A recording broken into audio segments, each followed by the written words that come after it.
Now Titanic is sailing straight towards an iceberg. We are going to go ahead and order her to starboard.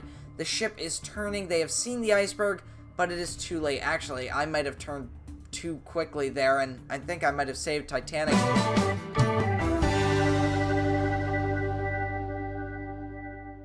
Hey guys, welcome back to another video, and in today's video we are back in Tiny Sailor's World, and today we're going to be starting a brand new series.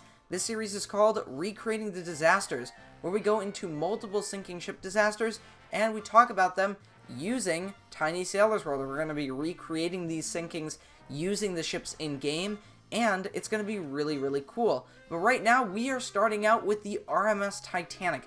It's one of the most well-known ship sinkings of all time, and this may have gotten your start into learning about ship history. It definitely did for me. I remember learning it in a history textbook. But yeah, this is the RMS Titanic. We have it right here. And we're actually joined by Jlkillen as well, who's going to be sailing the Carpathia, which will come in handy later. But yeah, let's get started. Alright, so Jlkillen, do you want to tell us what the Titanic was, what it was designed to carry, and what it was doing on that fateful voyage? Yeah, so the Titanic was a ship built by Harland and Wolff Shipyard in Belfast, Ireland. They began construction on her on March 31st in 1909, where her keel was laid in the aero gantry, and they launched the ship in May 31st of 1911, and it took about a year to fit it out. Actually, it took exactly a year to basically fit it out. May 31st was when they basically finished the ship in 1912. And it was designed to be an ocean liner, to transport passengers to various ports of calls, and it was under the White Star Line. Now, Jlkillen, was the Titanic built for the rich and famous? Not exactly. I mean, there are very expensive cabins that you could purchase, but a lot of the other cabins, like in third class, for instance, they would go on sale for about $15 to $40, which is the equivalence of $170 to $460 today. So, would you say that the White Star Line wasn't really making their money from these rich passengers? It was really from the immigrant trade. Yeah, for the most part, because the way Titanic was designed, they originally went for speed at first. So it wasn't until the Oceanic II that the White Star Line switched from primarily focusing on speed rather than going for comfort and luxury, which is interesting because, you know, a lot of passengers actually complained about vibrations, so the White Star Line decided to capitalize off of this and go for luxury and comfort and sacrifice a bit of speed for that. So yeah, that's very interesting. What's also interesting is that the Titanic wasn't just carrying passengers and cargo, it was also carrying mail, which is the whole reason why it was called RMS, Royal Mail Steamer. Now obviously the times are not going to be perfect, but we're just going to be roughly departing when the ship departed.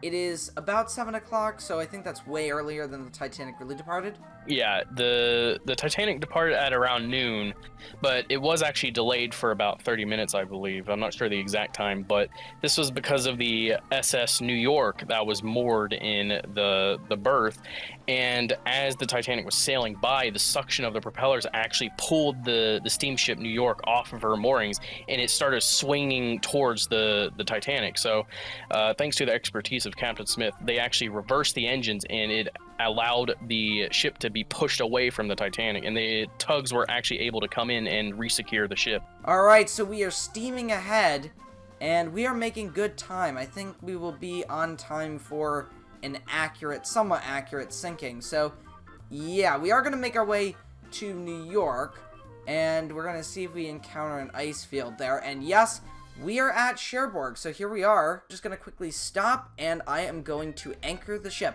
As you can see, the sun is setting on the Titanic, and we are about to depart Cherbourg for the open ocean. Really, in real life, we would be departing for Queenstown, but since that's not in the game, we're just going to go straight to New York. Well, we're going to attempt to make it to New York, and that's going to fail because the Titanic didn't make it to New York. It unfortunately sank. So, let's go. Alright, so we are on the move, but it's not just us. It's also the Carpathia, because I believe you're leaving New York Harbor right now. Yeah. Alright, Titanic has departed Cherbourg for the last time, and here we go. I've left New York, but in reality, it would have left on the same day that Titanic would have left Queenstown. Now Titanic is sailing straight towards an iceberg. We are going to go ahead and order her to starboard. The ship is turning. They have seen the iceberg, but it is too late. Actually, I might have turned too quickly there, and I think I might have saved Titanic if I kept turning the ship.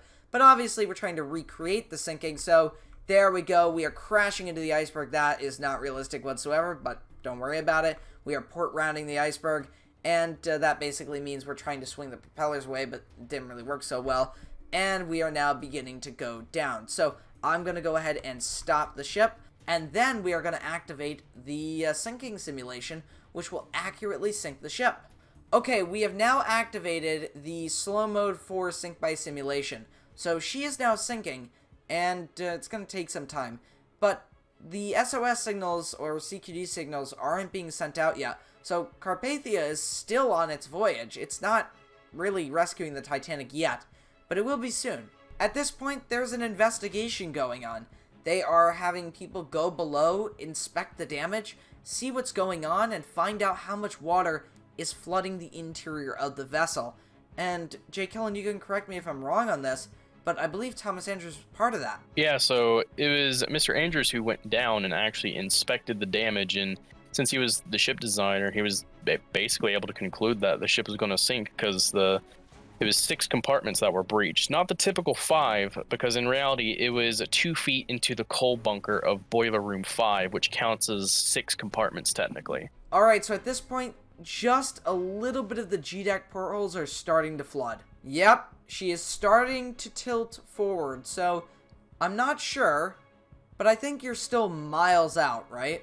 Yeah, I'm off the coast of Halifax, actually, so I should be somewhat close, I think. Now, Jlkillen, when the G-deck portholes were underwater, what was going on? At this point, people were still kind of getting situated. A lot of people were still confused.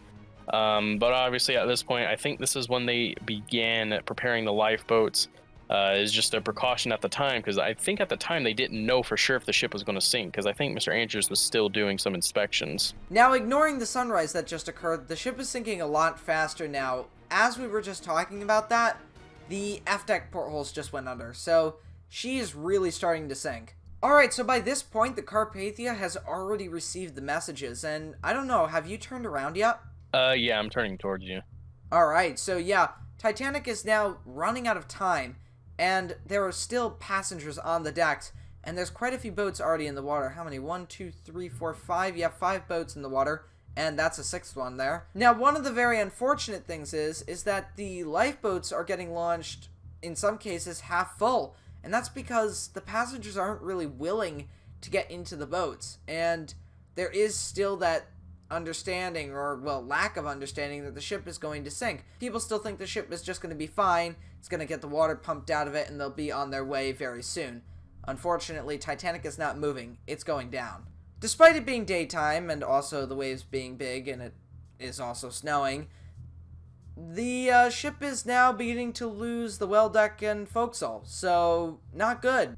So distress signals are still going out, and Jlkillen can kind of talk about that. Yeah, so one thing, from what I remember, I believe, so according to the Californian, they did actually see the Titanic and the distress rockets, but I don't think the rockets were being fired properly for signaling distress.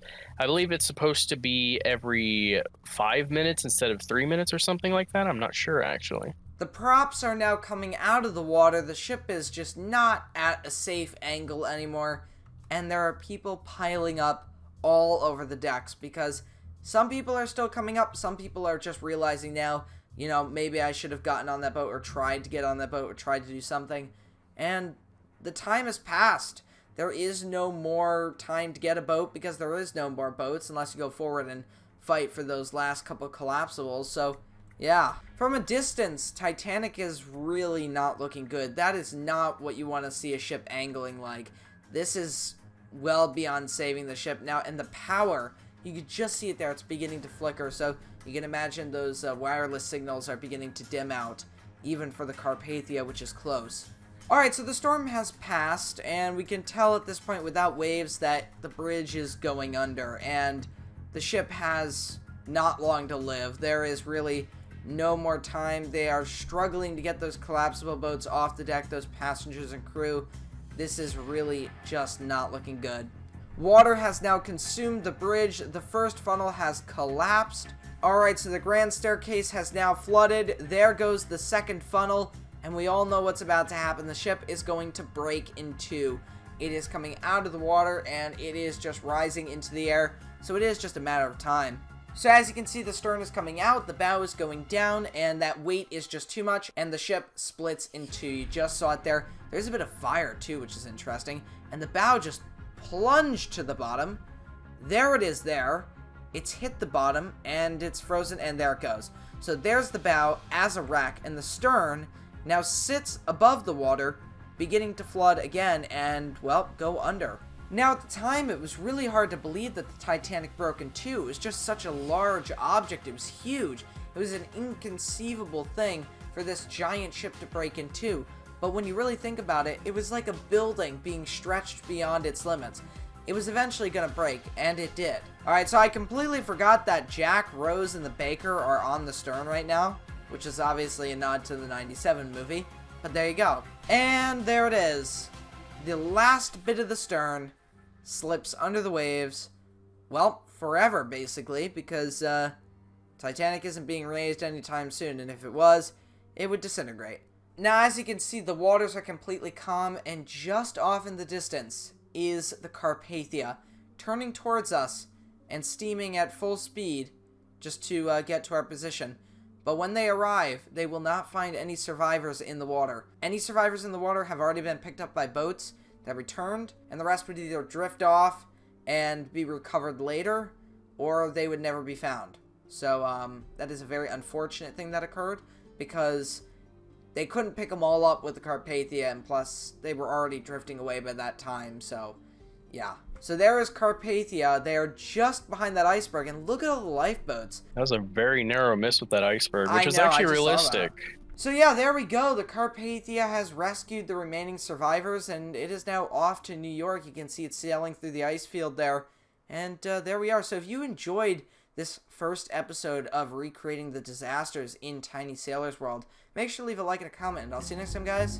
Goodbye.